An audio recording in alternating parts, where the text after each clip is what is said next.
Assalamualaikum warahmatullahi wabarakatuh. Perkenalkan, nama saya Eva Yuningsih dengan NIM H1A1191125, Prodi Ilmu Pemerintahan. Kali ini saya akan menjelaskan materi mengenai strategi pengoptimalan sumber pajak daerah potensial di Kabupaten Merangin untuk memenuhi UAS mata kuliah Sistem Perpajakan. Langsung saja, sebelum masuk ke materi strategi pengoptimalan sumber pajak potensial di Kabupaten Merangin, ada baiknya terlebih dahulu kita mengetahui apa sih itu pajak. Jadi, apa sih itu pajak?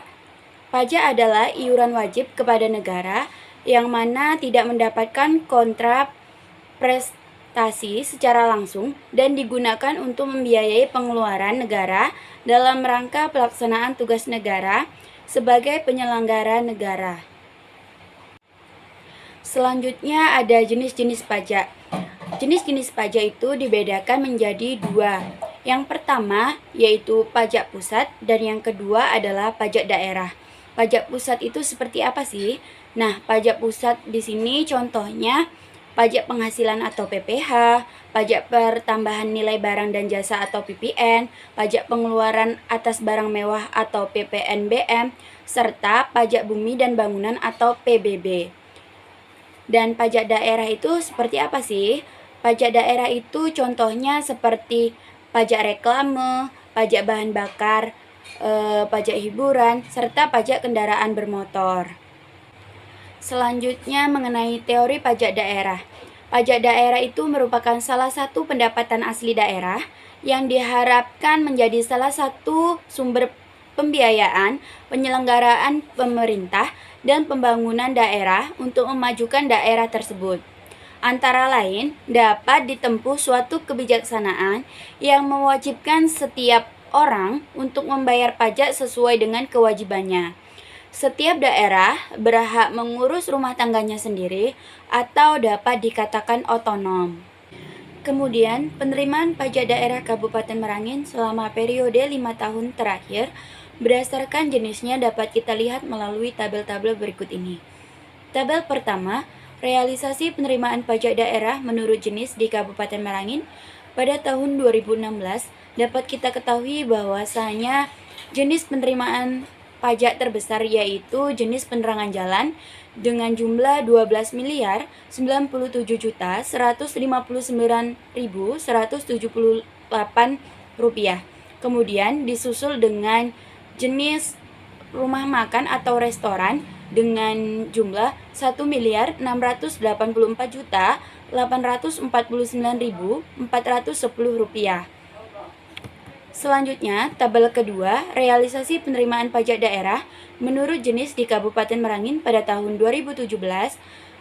Jenis penerimaan pajak terbesar yaitu jenis penerangan jalan dengan jumlah 14 miliar 429 juta 29.529 rupiah. Kemudian disusul pajak restoran dengan jumlah 1 miliar 937 juta 65.101 rupiah.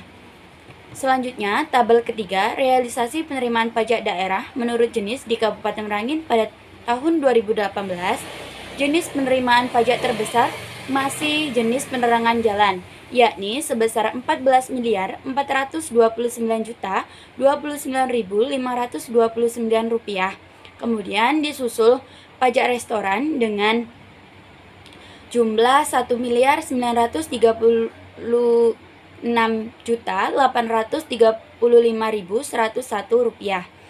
Selanjutnya, tabel keempat, realisasi penerimaan pajak daerah menurut jenis di Kabupaten Merangin pada tahun 2019. Jenis penerimaan pajak terbesar masih dipegang oleh jenis penerangan jalan dengan jumlah 16 miliar 420 juta 632.913 rupiah dan disusul dengan pajak restoran dengan jumlah 2 miliar 519 juta 982.231 rupiah. Selanjutnya, tabel kelima, yakni terakhir, realisasi penerimaan pajak daerah menurut jenis di Kabupaten Merangin pada tahun 2020. Jenis penerimaan pajak terbesar masih dipegang oleh jenis pajak penerangan jalan dengan jumlah 15.327.368.004 rupiah dan disusul oleh pajak restoran dengan jumlah 2.034.971.252 rupiah. Nah, berdasarkan tabel yang telah dijelaskan, dapat disimpulkan bahwasanya penerimaan pajak daerah yang paling tinggi di Kabupaten Merangin adalah pada sektor penerimaan pajak penerangan jalan atau PPJ. Penerimaan pajak penerangan jalan di Kabupaten Merangin juga cenderung mengalami peningkatan yang cukup signifikan. Kemudian, untuk jenis pajak yang memiliki potensi di Kabupaten Merangin, yaitu jenis pajak restoran. Seperti yang kita ketahui, bahwasanya Kabupaten Merangin sangat banyak sekali destinasi wisata. Nah, dengan semakin pesatnya pertumbuhan pariwisata dan perusahaan atau industri, hal ini akan meningkatkan pendapatan asli daerah melalui pajak restoran. Selanjutnya, strategi pengoptimalan pajak potensial di Kabupaten Merangin. Kali ini menggunakan analisis SWOT. Jadi analisis SWOT ini alat analisis yang digunakan untuk memecahkan masalah, yakni analisis kualitatif, yaitu terbagi atas strength, weakness, opportunity, dan threat. Alat analisis ini digunakan untuk mengidentifikasi lingkungan eksternal dan internal, yaitu dengan memaksimalkan kekuatan dan meminimalkan kelemahan yang dimiliki perusahaan, dan kemudian disusun strateginya untuk memanfaatkan peluang yang ada dan mengantisipasi ancaman yang datang dari pesaing. Selanjutnya, perumusan strategi dengan matriks SWOT. Yang pertama, strategi SO. Strategi SO digunakan untuk menggabungkan antara kekuatan peningkatan penerimaan pajak daerah untuk memanfaatkan peluang yang ada. Strategi-strategi yang telah dirumuskan sebagai berikut. Yang pertama, mengoptimalkan program intensifikasi dan ekstensifikasi pajak daerah. Perbaikan manajemen terhadap potensi pendapatan daerah yang kemudian dapat langsung direalisasikan dengan manajemen profesionalitas, dukungan sumber daya manusia yang handal, serta diikuti dengan kemudahan pengoperasionalan sistem informasi dan teknologi pendukung yang mutakhir. Yang kedua, melakukan pendataan secara efektif. Pengelolaan pada dasarnya adalah bagaimana memanfaatkan sumber daya yang dimiliki secara efektif dan efisien sehingga tujuan yang telah ditetapkan dapat tercapai. Yang ketiga, membangun kerjasama dengan swasta dan masyarakat dalam pemungutan pajak daerah. Pemerintah Kabupaten Merangin memiliki aset yang dapat lebih dioptimalkan pemanfaatannya untuk pelayanan kepada masyarakat maupun untuk peningkatan pendapatan. Yang kedua ada strategi WO. Strategi ini digunakan untuk memanfaatkan peluang untuk meminimalkan kelemahan. Yang pertama, adanya tim pembina pajak di kecamatan. Dengan adanya tim pembina di kecamatan akan sangat mendukung pembinaan terhadap kepala desa yang menangani atau melakukan pemungutan pajak daerah di desanya, sehingga kinerja organisasi dalam menjalankan kinerjanya akan tercapai. Kemudian, meningkatkan sumber daya manusia, wajib pajak, dan aparatur pajak daerah. Sumber daya manusia untuk operator cukup baik dan memadai, pimpinan terbuka terhadap teknologi informasi, suasana kerja yang kondusif, dan adanya sumber daya manusia yang mengerti aplikasi umum berbasis internet. Kemudian, meningkatkan efisiensi administrasi dan menekan biaya pemungutan. Tindakan yang dilakukan oleh daerah yaitu antara lain memperbaiki prosedur administrasi pajak melalui penyederhanaan administrasi pajak, meningkatkan efisiensi pemungutan dari setiap jenis pemungutan pajak daerah. Yang ketiga ada strategi ST. Strategi ini digunakan untuk kekuatan strategi peningkatan penerimaan pajak daerah untuk mengatasi ancaman, yakni ada meningkatkan partisipasi masyarakat. Nah, untuk meningkatkan partisipasi masyarakat dan dunia usaha dalam memenuhi kewajiban pajak, maka perlu sosialisasi peraturan perundang-undangan dan program-program pemerintah daerah terkait pajak daerah. Kemudian, meningkatkan pengawasan dan evaluasi kepada para wajib pajak. Pembuatan peraturan daerah yang jelas dan berkekuatan hukum. Lembaga semacam komite pengawas perlu didirikan dalam rangka untuk melakukan pengawasan terhadap individu yang menjalankan kegiatan publik. Yang keempat, ada strategi WT. Strategi WT digunakan untuk meminimalkan kesalahan dan menghindari ancaman dari lingkungan eksternal, yakni ada koordinasi antar aparatur, baik untuk mendorong tumbuhnya suatu ide atau kreativitas dan inovasi. Dalam suatu unit organisasi, diperlukan suatu suasana kerja yang kondusif, yang meliputi hubungan antar aparatur yang harmonis, kompak, dan saling mengisi. Kemudian, meningkatkan sosialisasi. Perlunya sosialisasi untuk meningkatkan kesadaran wajib pajak. Nah, dengan sosialisasi secara terus-menerus kepada pengusaha untuk mau melaksanakan kewajibannya membayar pajak. Kemudian, adanya program kerja tahunan. Keberadaan program kerja dari suatu organisasi kerja merupakan suatu prasyarat yang sifatnya mutlak harus dimiliki. Tanpa tersedianya program kerja, maka langkah-langkah dan kegiatan yang akan dilakukan untuk mencapai tujuan menjadi tidak terarah. Kemudian, penerapan pajak online. Menerapkan sistem pajak online sebagai upaya mempermudah pengawasan pemasukan pendapatan asli daerah setempat. Kemudian, kewenangan daerah. Kebijakan otonom yang diatur dalam Undang-Undang Nomor 32 Tahun 2004 pada dasarnya merupakan kewenangan daerah otonom untuk mengatur dan mengurus kepentingan masyarakat setempat. Menurut Prakarsa sendiri, berdasarkan aspirasi masyarakat sesuai dengan peraturan perundang-undangan, hal ini dapat memberikan peluang kepada pemerintah daerah untuk meningkatkan kemandirian daerah. Kemudian, selanjutnya ada analisa kekuatan atau strength, yakni terdiri dari verifikasi pajak. Verifikasi yang dilakukan oleh dinas pendapatan yang sesuai tugas dan fungsinya serta kesesuaian program yang ditetapkan perintah. Maka kegiatan monitoring yang dilakukan merupakan salah satu instrumen kewajiban yang harus dilakukan organisasi sekretariat daerah kabupaten, yakni verifikasi data objek dilaksanakan dengan cara pengumpulan data, pencocokan klasifikasi objek pajak, pemasukan data untuk dijadikan pelaksanaan kegiatan, dan pelaporan pada kepala bagian.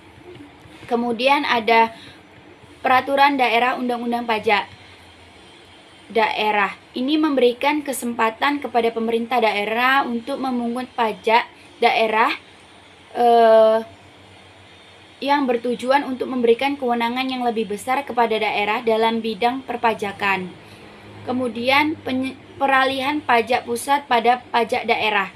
Nah, meningkatkan akuntabilitas penyelenggara otonom daerah, memberikan peluang baru kepada daerah untuk mengenakan pungutan baru atau menambah jenis pajak daerah dan retribusi daerah.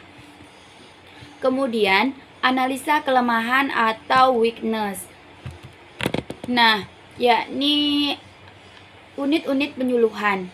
Kerjasama antar pemerintah daerah masih rendah, terutama dalam penyediaan pelayanan dan penyuluhan di wilayah terpencil. Kemudian, sumber daya manusia. Tingkat kesadaran masyarakat dalam membayar pajak relatif masih rendah. Hal ini dapat dibuktikan dari masih banyaknya masyarakat wajib pajak yang menghindar atau menunda membayar pajak, serta tidak tercapainya target realisasi penerimaan pajak daerah.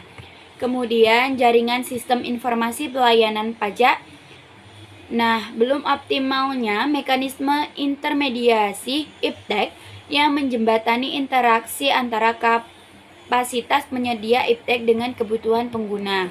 Kemudian ada analisa peluang atau opportunity, yakni jumlah penduduk yang banyak. Nah, diharapkan terjadinya peningkatan jumlah wajib pajak di Kabupaten Merangin untuk melaksanakan pengontrolan terhadap sasaran, target, dan realisasinya. Kemudian, pertumbuhan ekonomi. Jenis pajak daerah yang dipungut oleh pemerintah daerah Kabupaten Merangin mengalami pasang surut sesuai dengan peraturan perundang-undangan yang berlaku. Kemudian, potensi pajak. Salah satu unsur dalam peningkatan pengelolaan keuangan daerah adalah penggalian potensi daerah untuk menyelenggarakan pemerintahan umum, pelayanan kepada masyarakat, dan pembangunan daerah. Kemudian kewenangan daerah. Kebijakan otonom yang diatur dalam Undang-Undang Nomor 32 Tahun 2004 pada dasarnya merupakan kewenangan daerah otonom untuk mengatur dan mengurus kepentingan masyarakat setempat. Selanjutnya yang terakhir yakni analisa ancaman. Nah, ada yakni kurangnya pelaksanaan penyuluhan atau sosialisasi. Pembinaan yang terus dilakukan oleh aparat terhadap para wajib pajak untuk mengantisipasi berkembangnya penyimpangan pelaksanaan perda di lapangan dan mengantisipasi adanya kecenderungan penurunan PAD. Selanjutnya, lemahnya pengetahuan IT. Selama ini, pemanfaatan teknologi informasi dalam bentuk website masih kurang optimal penggunaannya. Dengan pemanfaatan web, maka diharapkan dapat memberikan informasi kepada masyarakat tentang pajak daerah serta pemanfaatan dari dana pajak daerah tersebut bagi pembangunan di Kabupaten Merangin. Kemudian penegakan hukum yang lemah. Kesadaran disiplin membayar pajak daerah dengan penerimaan sanksi bagi yang melanggar dari satu organisasi merupakan prasyarat yang harus dimiliki. Kemudian kurangnya pengkoordinasian pendapatan terhadap unit kerja penghasil pendapatan daerah. Koordinasi dengan dinas, badan, atau instansi terkait masih lemah. Belum adanya kesepahaman dengan stakeholders mengenai arah pengelolaan pajak. Internal kontrol di Dinas Pendapatan Daerah lemah. Pemanfaatan teknologi informasi dalam bentuk web belum begitu digencarkan. Berdasarkan pemaparan materi yang sudah dijelaskan, dapat disimpulkan bahwasanya realisasi penerimaan pajak paling tinggi di Kabupaten Merangin adalah jenis penerangan jalan atau PPJ. Kemudian untuk jenis pajak potensial yang ada di Kabupaten Merangin adalah jenis pajak restoran. Nah, strategi yang dapat diprioritaskan dalam peningkatan penerimaan pajak daerah yaitu meningkatkan sumber daya manusia. Rendahnya sumber daya manusia aparat pajak yang dapat menurunkan kepercayaan masyarakat terhadap administrasi perpajakan dan juga berdampak pada sumber daya manusia wajib pajak yang bisa menurunkan kepatuhan wajib pajak. Kemudian, prioritas selanjutnya adalah sosialisasi pelayanan pajak prima dan yang terakhir adalah kemitraan perpajakan.